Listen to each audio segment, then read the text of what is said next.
Bismillahirrohmanirrohim. Assalamualaikum warahmatullahi wabarakatuh. Kembali lagi bersama saya Zulkarnain. Kali ini akan membahas interaksi antar molekul. Outline pelajaran kali ini adalah gaya van der Waals, gaya London, gaya ion dipol, gaya dipol-dipol, dan ikatan hidrogen. Sebelum memulai pelajaran, alangkah baiknya kita berdoa terlebih dahulu. Baik, kita mulai pelajaran pertama, gaya van der Waals. Gaya van der Waals merupakan interaksi selain ikatan kovalen dan ikatan ion. Gaya van der Waals sangat bergantung pada jarak. Kita lihat potensial energi interaksi van der Waals. Lembah potensial hanya terjadi pada jarak tertentu. Artinya, gaya tarik-menarik hanya terjadi pada jarak tertentu. Jika jaraknya meningkat, maka interaksi tarik-menarik jadi jauh semakin lemah. Jika jarak terlalu dekat, malah terjadi tolak-menolak. Kita lihat macam-macam gaya van der Waals. Ada gaya London, gaya dipol dengan dipol, gaya dipol dengan dipol terinduksi, gaya ion dengan dipol, gaya ion dengan dipol terinduksi, dan ikatan hidrogen. Yang akan dibahas lebih lanjut ada 4 gaya atau interaksi. Baik, kita lihat besarnya gaya van der Waals. Besarnya disajikan pada tabel berikut. Sebagai pembanding dicantumkan juga interaksi ion-ion. Interaksi ion-ion energi khasnya sekitar 250 kJ per mol. Interaksi ion dipol 15 kJ per mol. Jauh lebih kecil dibanding interaksi ion-ion. Jadi gaya van der Waals jauh lebih lemah dibanding ikatan ion-ion. Interaksi dipol-dipol lebih kecil lagi 2 kJ per mol. Itu saat molekulnya relatif tetap posisinya atau stasioner. Jika molekulnya berotasi, gaya dipol-dipol ini energinya sekitar 0,3 kJ per mol. Gaya dipol dengan dipol terinduksi sama dengan gaya dipol-dipol, energinya 2 kJ per mol. Akan tetapi, interaksi dipol dengan dipol terinduksi, kesempatan terjadinya jauh lebih kecil daripada interaksi dipol-dipol. Kita lihat gaya London sama dengan energi khas interaksi dipol-dipol, yaitu 2 kJ per mol. Akan tetapi, gaya London juga kesempatan terjadinya jauh lebih rendah. Kemudian yang terakhir ada ikatan hidrogen. Ini yang paling besar di antara interaksi van der Waals lainnya, sekitar 20 kJ per mol. Ikatan hidrogen merupakan kasus spesial dari interaksi dipol-dipol.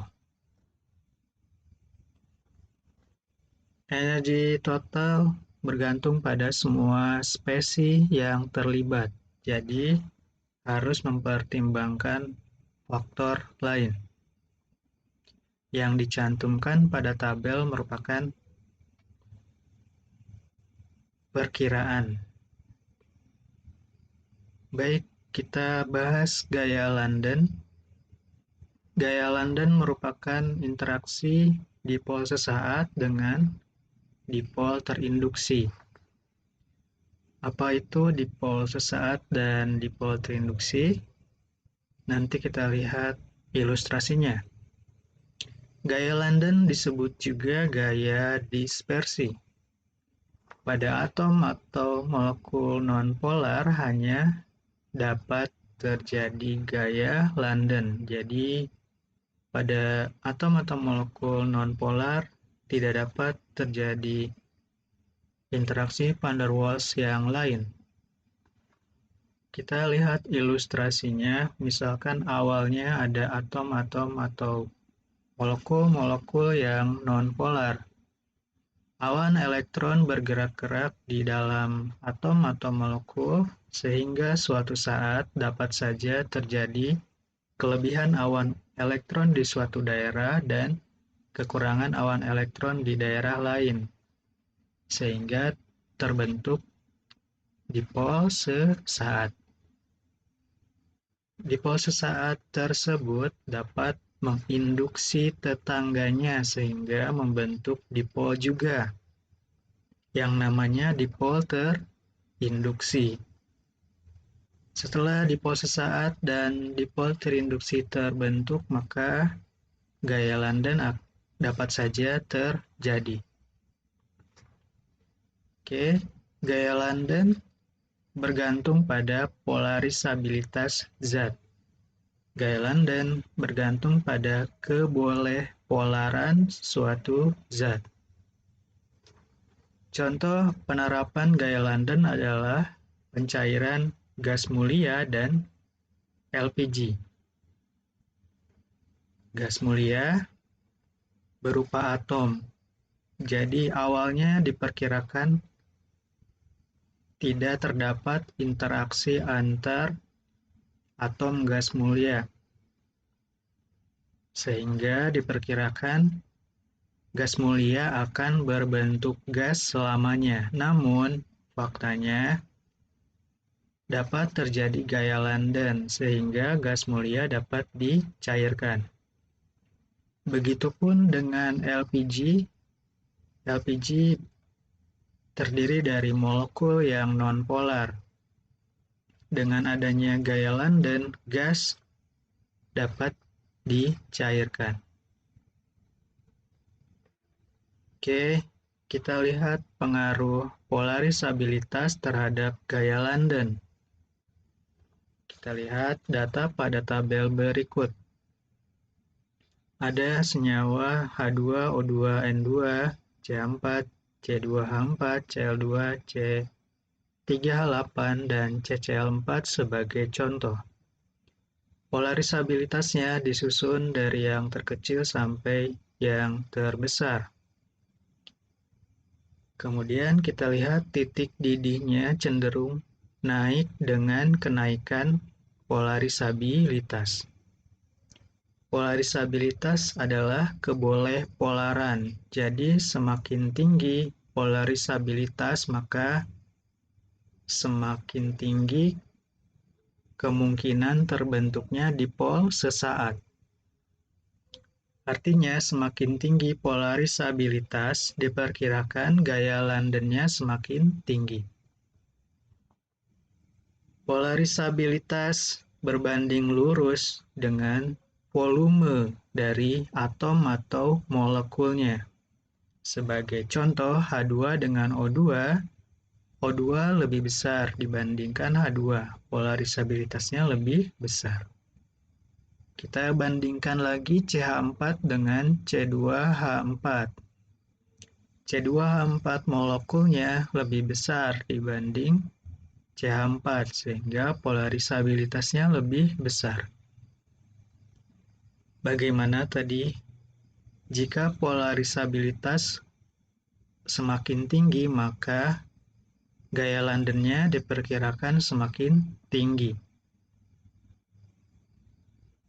Gaya London semakin tinggi, maka titik didih molekul tersebut atau zat tersebut semakin tinggi.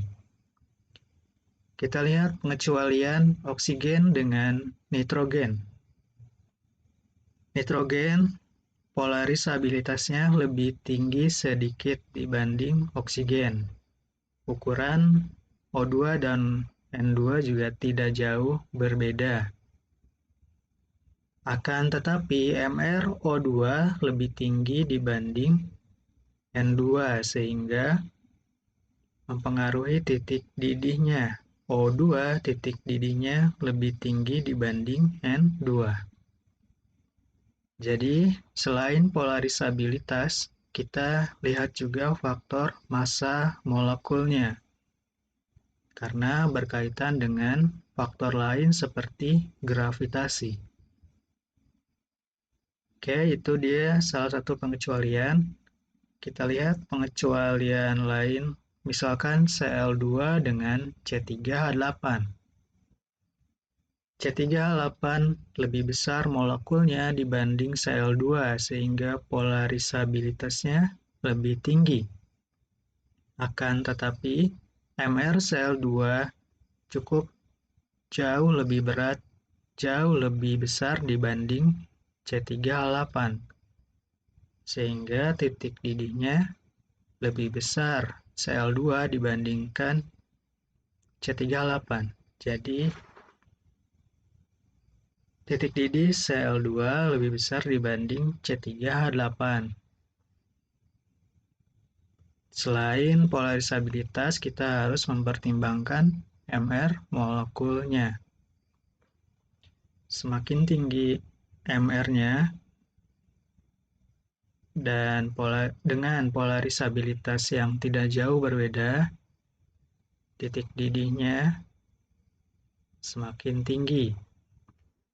Oke, secara umum, semakin tinggi polarisabilitas, gaya London semakin besar. Oke, sekarang kita lihat bentuk molekul, pengaruh bentuk molekul terhadap gaya London. Kita langsung menggunakan contoh senyawanya, neopentana dibandingkan dengan pentana. Rumusnya sama-sama C5H12.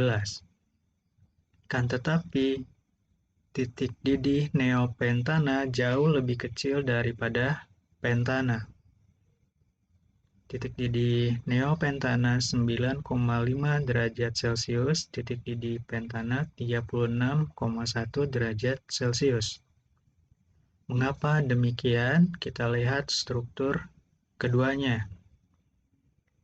Struktur neopentana seperti ini. Ada karbon yang mengikat 4C lainnya. Struktur pentana, rantai karbonnya lurus. Bentuk model molekul neopentana kompak membulat, sedangkan bentuk dari pentana memanjang. Dengan bentuk yang memanjang, maka pemisahan muatan sesaat lebih mungkin terjadi, lebih mudah terjadi. Sehingga kalau rantai karbonnya lurus atau memanjang, polarisabilitasnya makin tinggi. Kalau polarisabilitas makin tinggi, maka gaya London-nya diperkirakan makin tinggi. Pada neopentana bentuknya membulat, jadi polarisabilitasnya lebih kecil daripada pentana. Bagaimana? Semakin sedikit cabang di rantai karbon, maka gaya London semakin besar. Oke, itu tadi gaya London. Sekarang kita bahas gaya ion dipol. Gaya ion dipol terjadi antara ion dengan molekul polar. Semakin kuat jika muatan ion makin tinggi. Semakin kuat jika ukuran ion makin kecil. Contohnya natrium karbonat, Na2CO3. Garam natrium karbonat sulit berada dalam keadaan kering karena ion-ion dalam natrium karbonat menarik air yang bersifat polar dari atmosfer atau dari udara. Contoh lainnya adalah hidrasi NaCl. Dalam air, NaCl akan larut terpisah antara Na+ dan Cl-. Kenapa demikian? Hal itu terjadi karena air bersifat polar. Terdapat delta positif dan delta negatif pada air. Hidrasi kation terjadi saat kation dikelilingi molekul air. Oksigen akan cenderung mendekat ke kation. Oksigen memiliki muatan delta negatif sehingga tertarik ke kation. Hidrasi anion juga dapat terjadi, di mana dipol dari H2O, hidrogennya yang mendekat ke anion karena hidrogen bermuatan delta positif.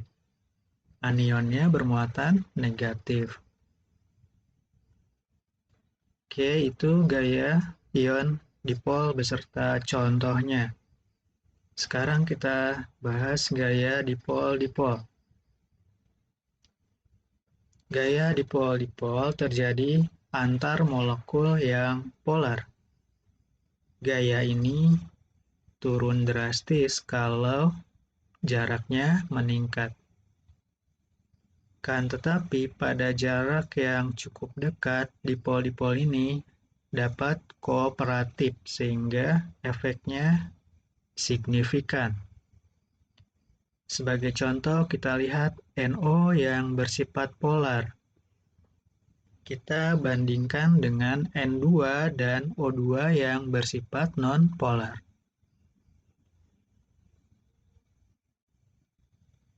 Gaya dipol-dipol hampir sama besarnya dengan gaya London, akan tetapi gaya dipol-dipol kesempatan terbentuknya jauh lebih tinggi sehingga efeknya lebih signifikan.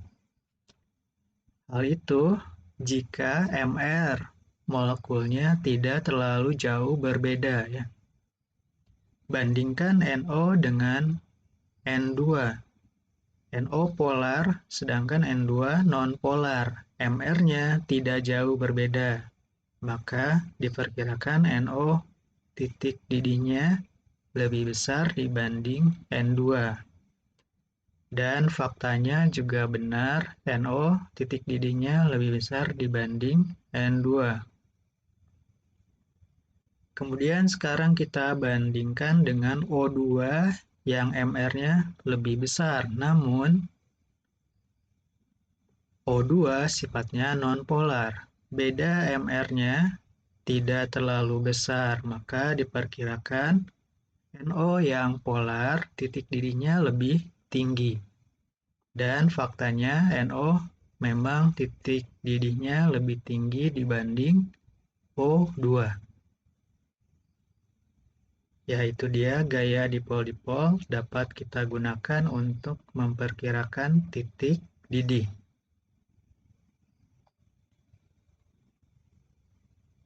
Sekarang kita bahas yang terakhir, ikatan hidrogen. Ikatan hidrogen terjadi antar molekul yang mengandung NH, OH, atau FH.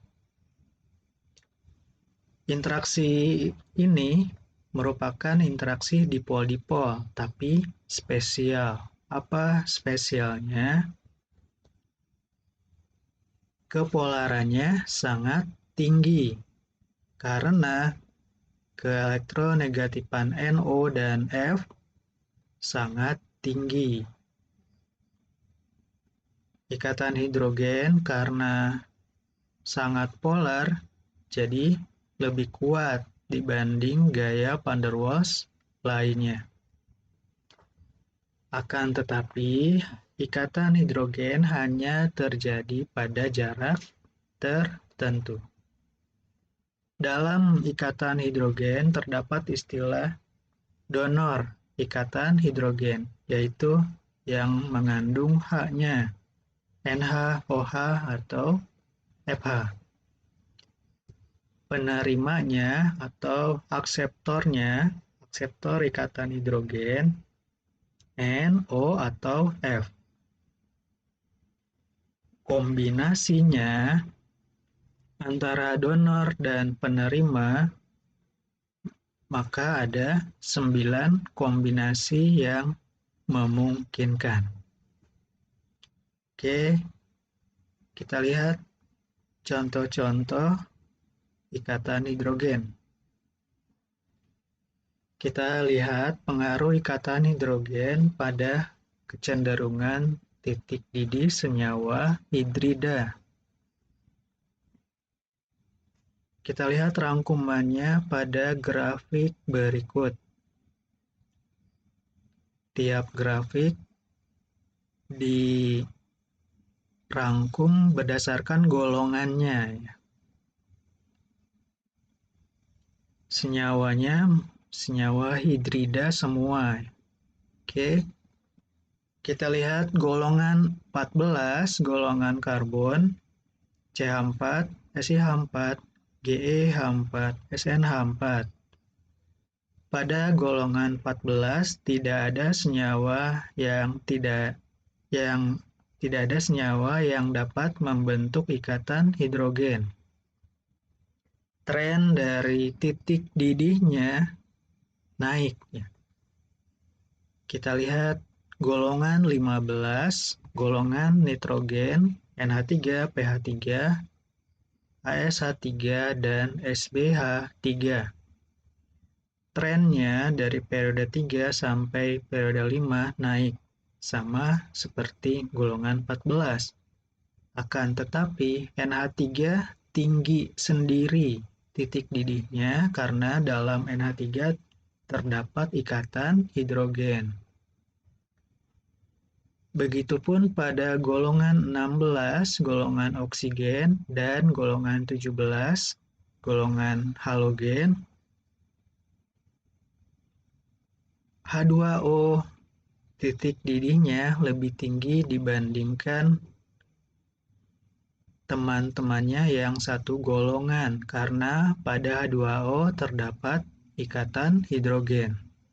Begitupun pada golongan 17, HF titik didihnya jauh lebih tinggi dibanding yang lain karena HF dapat membentuk ikatan hidrogen. Oke, kita lihat contoh yang lain. Ikatan hidrogen pada air. Ikatan hidrogen menyebabkan terjadinya anomali air pada 4 derajat Celcius. Pada 4 derajat Celcius ini, densitas air lebih tinggi. Ikatan hidrogen pada es teratur sehingga merenggangkan jarak antar molekulnya. Jadi, pada es ikatan hidrogennya lebih teratur dibandingkan pada air yang berbentuk cair. Akibatnya, densitas es lebih kecil dibanding air. Karena dengan massa yang sama, volume es lebih tinggi, sehingga densitas es lebih kecil dibanding air. Kita lihat ilustrasinya, H2O dalam air acak, sehingga molekulnya lebih berdekatan. Pada es, ikatan hidrogennya lebih teratur, sehingga jarak antar molekulnya lebih jauh. Oke, jadi kalau ada es dan air, es akan mengapung di air. Oke, kita lihat akibatnya. Misalkan di kutub terdapat es, di bawah es terdapat air. Jadi di bawahnya es masih bisa terdapat air. Di bawah es inilah makhluk hidup masih bisa hidup ya.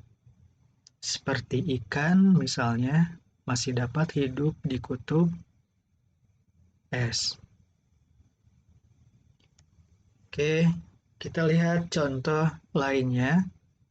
Pengaruh ikatan hidrogen pada titik didih HF. ikatan HF lebih polar dibandingkan ikatan OH, sehingga dapat diprediksi titik didih HF lebih tinggi daripada OH. Akan tetapi, titik didih HF lebih rendah dibanding H2O. Mengapa demikian? Karena pada HF dapat terjadi heksamer yang menyebabkan titik didih HF lebih rendah. Heksamernya sebagai berikut. Mengapa jadi lebih rendah? Karena dengan terbentuknya heksamer ini, maka interaksi dengan sekitarnya menjadi lebih lemah. Akibatnya lebih mudah menguap. Maka titik didih HF lebih rendah dibandingkan perkiraan. Oke, kita lihat pengaruh ikatan hidrogen pada titik didih asam asetat. Hal ini mirip dengan titik didih HF tadi. Titik didih asam asetat lebih rendah dari perkiraan. Hal tersebut disebabkan karena terbentuk dimer asam asetat. Struktur asam asetat sebagai berikut. Terlihat asam asetat dapat membentuk dimer. Dengan membentuk dimer, maka interaksi dengan sekitarnya akan berkurang. Makanya lebih mudah menguap, maka titik didih asam asetat jadi lebih rendah. Oke, kita lihat pengaruh ikatan hidrogen pada titik didih isomer asam hidroksi benzoat. Ada isomer asam ortohidroksi benzoat dan asam para-hidroksi benzoat. Titik didih asam ortohidroksi benzoat lebih rendah. Mengapa demikian? Karena terjadi ikatan hidrogen yang digambar putus-putus ini di dalam molekul itu sendiri. Sehingga interaksi dengan sekitarnya lebih rendah, makanya lebih mudah menguap. Untuk asam para-hidroksibenzoat, OH dan COOH berlawanan dalam molekulnya sehingga lebih mudah membentuk ikatan hidrogen dengan sekitarnya atau tetangganya, maka lebih susah untuk menguap. Oke. Sekarang kita lihat pengaruh ikatan hidrogen terhadap kekentalan zat. Semakin besar peluang terjadinya ikatan hidrogen, zat semakin kental. Kita lihat contohnya alkohol. Ada monoalkohol, OH-nya 1, diol, OH-nya 3, dan triol, OH-nya 3. Diol, OH-nya 2, triol, OH-nya 3. Viskositasnya semakin banyak OH, maka semakin kental, karena dengan banyaknya OH, peluang terjadinya ikatan hidrogen makin tinggi. Oke, kita lihat ikatan hidrogen pada kehidupan kita, yaitu pada DNA. Pasangan adenin dan timin pada DNA dapat membentuk dua ikatan hidrogen yang digambar putus-putus. Pada pasangan guanin dan sitosin dapat terjadi tiga ikatan hidrogen yang digambar putus-putus. Dengan adanya ikatan hidrogen ini, maka Dua rantai DNA dapat bersatu membentuk struktur double helix. Struktur double helix ditunjukkan di bawah. Oke, yang terakhir, ikatan hidrogen pada selulosa. Selulosa memiliki struktur helix, seperti spiral. Struktur helix terbentuk karena adanya ikatan hidrogen. Struktur helix menyebabkan kayu menjadi kuat. Oke, ikatan hidrogennya pada karbohidrat ini, pada selulosa ini digambar dengan garis putus-putus. Kalau digambarkan proyeksi 3 dimensinya, maka terbentuk seperti spiral atau helix ya. Helix ini kalau ditumpuk-tumpuk maka menyebabkan kayu menjadi kuat. Oke, itu dia pelajaran kali ini, semoga bermanfaat. Concluding remark gaya van der Waals. Gaya London dapat saja terjadi pada semua jenis molekul. Gaya dipol-dipol terjadi hanya pada molekul polar. Jika massa molekul tidak jauh berbeda, gaya dipol-dipol memberi efek yang lebih signifikan. Jika massa molekul jauh berbeda, gaya London dapat saja melebihi besarnya gaya dipol-dipol. Okay. Do you want more videos? Please subscribe, like, and share. This is my channel, Muhammad Zulkarnain. Thank you all. Assalamualaikum warahmatullahi wabarakatuh.